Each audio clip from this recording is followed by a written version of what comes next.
You're listening to the Experiencing God Day by Day podcast, brought to you by Blackaby Ministries International.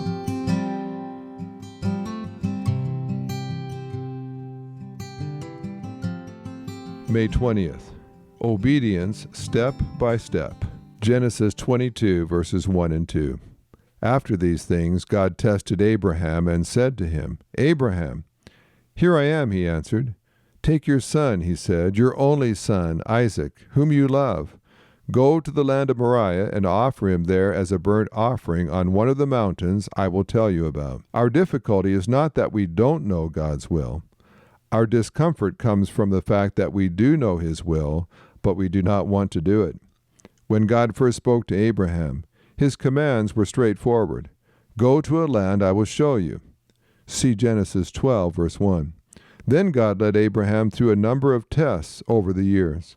Abraham learned patience as he waited on God's promise of a son, which took 25 years to be fulfilled.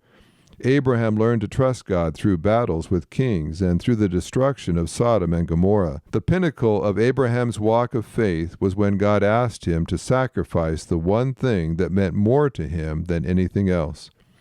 Abraham's previous obedience indicated that he would have quickly and decisively sacrificed anything else God asked of him. But was he prepared for this?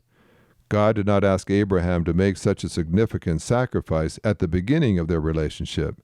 This came more than 30 years after Abraham began walking with God. As the Father progressively reveals His ways to you in your Christian pilgrimage, you, like Abraham, will develop a deeper level of trust in Him.